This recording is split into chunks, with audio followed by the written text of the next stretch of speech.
Gdairon.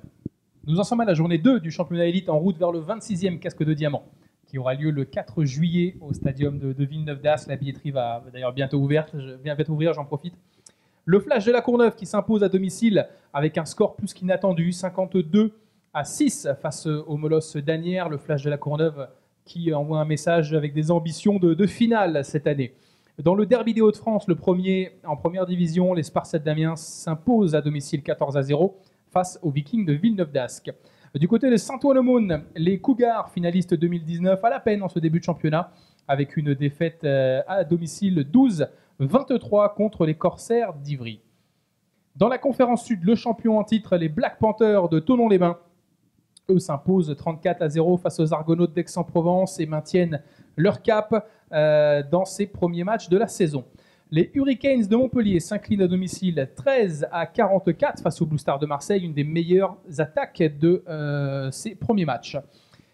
Du côté du pays catalan, les Grizzlies de Saint-Laurent de la Salanque s'inclinent à domicile 17-38 face aux Centaures de Grenoble. Et d'ailleurs, Grenoble, on va aller tout de suite y faire un tour. Nous avons eu l'occasion de passer quelques minutes avec le coach David Gould. So, Coach David Gould is with us right now. We're going to do it in English since we host a foreign coach for the first time. Coach, you've been there in Grenoble for a couple of years now. Do you feel at home? Yeah, I think I'm starting to feel at home here a little bit. You know, me and my family, we both really enjoy Grenoble. We've kind of integrated in as best we can so far. You know, coming from Canada, it's a little bit different, but yeah, we're starting to feel like some roots are starting to get planted, and it's starting to feel like home. How's your French?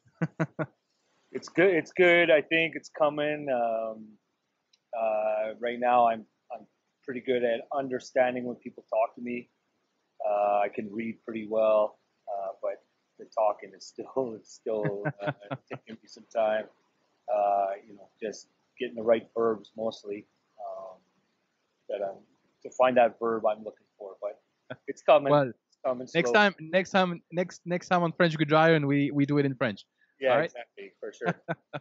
So, Coach, we have seen your team reaching 2019 semi-final. Very great arrival. Grenoble has an history with Division One, but it was a comeback. What's the goal for this year? I think we always set our goal, since I've been here, we always set our goal to try and be a little bit better than we were the year before. So last year we set a couple of different goals. One was to make sure we had more wins than losses, which we accomplished. So we were 6-4 last year. So this year, hoping for maybe a 7-3 or better. It was to maintain our position in the elite division, which we did, and then our third goal was to make the playoffs, and which we also did. But last year, having to make that long journey up to MEN, so we've kind of set a goal for ourselves this year to host the playoff match. So that's kind of where we've set our season to be. So goal for spot number 2 then. Exactly. That's Great. What we're for, yeah. Well, the Centaure Grenoble has a very long history with French football. It's one of the oldest clubs still running. A brilliant past and some. I still remember as a former player some excellent surprise reaching the Division One final, coming again from Division Two a long time ago. How do you set up the process? Because Grenoble is one of the teams that can present some youth football, some flag football. How do you set up the process that your players can reach Division One roster with you? I think obviously, as you said, we have a long history, so we're fairly well known, I think, in the community, and that makes recruiting new players, especially, a little bit easier. We put a lot of value into our young teams, our cadets and our junior teams. We put a lot of value into them. And I think now, just this is the first year where we have a partnership with the University of Grenoble to have an SHN program. which I believe is the only one in the country. So that's another way that we're hoping to attract um, some new players into Grenoble. Maybe offer them an alternative of maybe going the CJIP route or a different route. Being able to come in, stay involved in French football, get some extra coaching, some extra time in the gym and stuff like that. Yeah, and then I think it's when we were promoted last year to the elite division, we also started up a regional team, a B team as we call it, which allows our new rookie players to have an opportunity to develop maybe at a little bit of a better pace than just being thrown right into an elite roster or an elite match. So I think all of these things combined is kind of what we use as our means to develop new players that come in. Are you somehow involved with the youth coaching as well? I'm involved in I guess in a couple of ways because within the club I hold the title of director of sport for American football. So I help out with choosing the coaches, who's going to coach our youth teams, and then I act as an advisor to those coaches if they they have questions about drills or techniques or playbooks, like stuff like that. I get involved that way, and then I'm always around the field. So if I see some things that I can correct, I would definitely jump in there and correct it. But I'm not as, I wouldn't say hands-on with those teams as but I'm definitely around them. Yeah, and I guess you at least help the coaches to develop and to learn more and more and to get the proper resource for it. One of those important topic by this sports project in Santor was to get a zero imports policy this year. Is that correct? Yeah. What's the basically why, first question, and then what's the midterm or long-term project behind this Made in France roster? Well, I think the goal is always to continue to promote football in France and promote it in your country. If I look at it in terms of Canada or North America, it's still kind of in its infancy. It's still kind of relatively new compared to North America, and yeah, we just want to develop football in France and also kind of inside of France, we also want to develop it inside of Grenoble. We have a lot of great athletes in the city, and we want them to have the opportunity to get to play, and I think like we're kind of investing in rather than investing in a player to come in this season and help us out in the short term. We're looking, as you said, in our long-term project is more to like we have a couple of North American coaches this year, and to work with our players long-term, to work with our coaches, with our future coaches, to develop those guys, and then have the trickle down into the players and into the future. So it's just, I think it's just a change in resources, I guess. Would you say it's a way to reorient the resources into something more profitable in the long term? I think so. I definitely think so. I think that that's the way we look at it in terms of, we're still using the money, but we're hoping that it has much more of a long-term benefit than, as I said, just bringing a player in for 6 months or 8 months and then have them leave and maybe not benefit in the long term. So it's definitely that. And as I said, it's the, we're the Santours of Grenoble. So we really want to promote it as a home team and really promote it as our athletes coming from here. So excellent. Well, that's the big next step for you. I will switch back to France to present the next game, if you don't mind. But on retrouvera donc les Centaures de Grenoble sur la journée 3 donc du championnat élite le 7 mars à domicile face aux Blue Stars de Marseille, donc pour la compétition déjà quasiment ouverte pour les playoffs.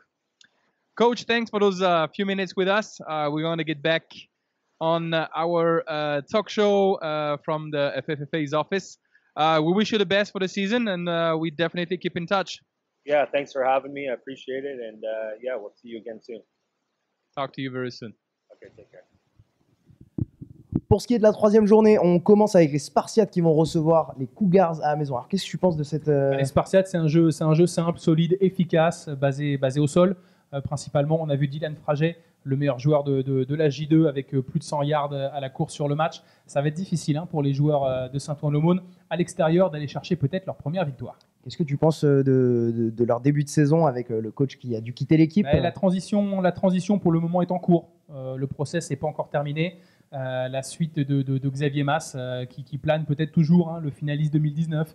C'est un process, mais les joueurs de Saint-Ouen-l'Aumône vont s'y remettre et vont aller chercher, j'espère pour eux très rapidement, les premiers points dans ce championnat 2020. Et juste après, on a les Molosses qui vont recevoir les Corsaires. C'est deux équipes que je connais un petit peu, ces équipes. Et alors personnellement, quand je vois une équipe qui prend une gifle, une humiliation comme les Molosses ont pris face au Flash, en général, ils répondent plutôt bien. Qu'est-ce que tu en penses? Humiliation, le terme est peut-être un peu fort.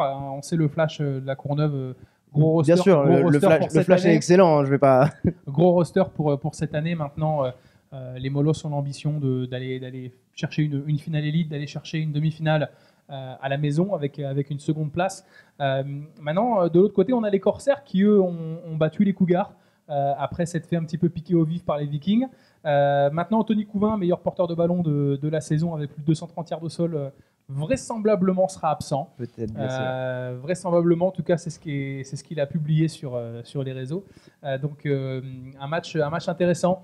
Mais les Molosses vont vouloir corriger le tir. Ah oui, j'ai vraiment hâte de voir ça, si les Molosses viennent très très agressifs dès le début du match. On part dans le nord avec les Vikings qui vont accueillir le Flash. Alors, qu'est-ce qui se passe du côté des Vikings alors que tu reçois peut-être la meilleure équipe du championnat?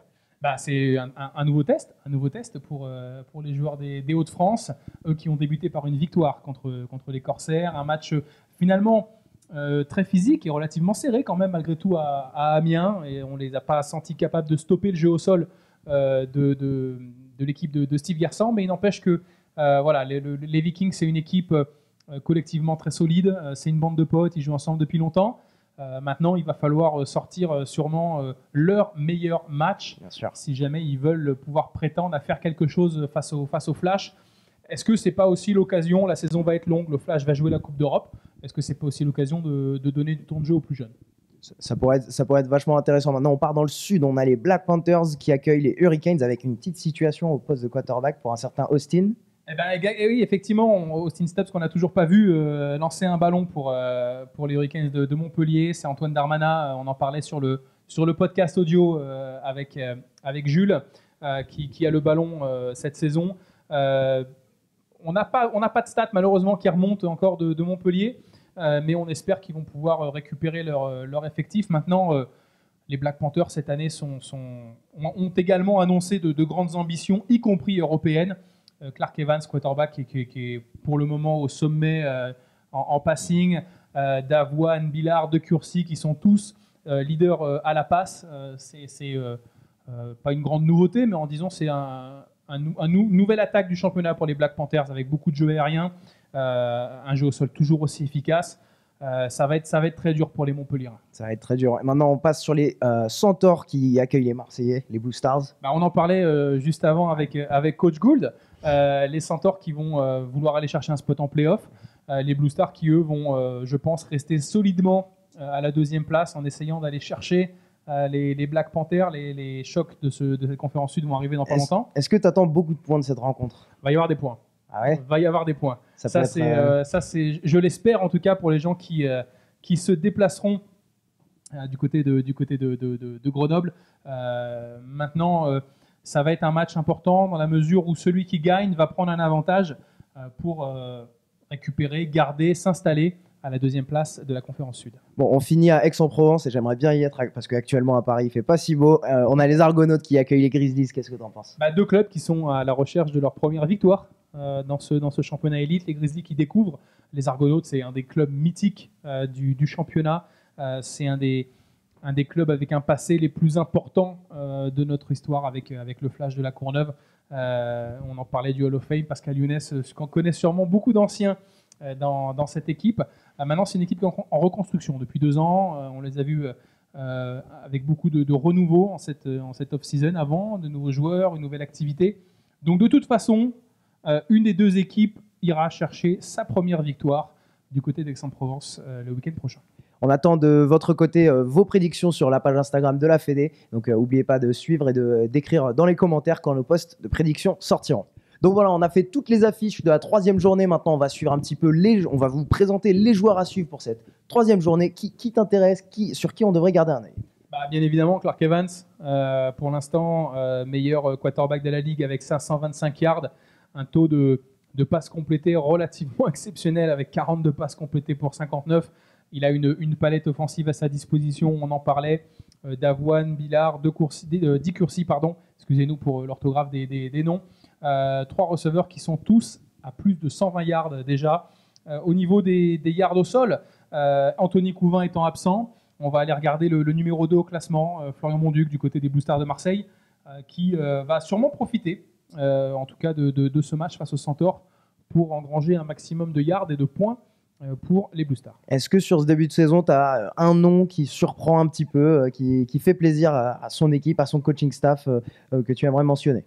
Je dirais que le retour d'Anthony Chéron, Black Panther, est une bonne nouvelle. C'est un ancien joueur international qui a eu quelques difficultés physiques. On l'a vu très dominant sur le premier match. Il est maintenant à 5 sacs. C'est une arme de plus pour Thonon-les-Bains. Ce sera important pour la Coupe d'Europe. Maintenant, d'une façon générale, moi je suis surpris par la défense des Vikings. On parlait d'un groupe relativement soudé, relativement dur sur l'homme. C'est par exemple sur la ligne défensive.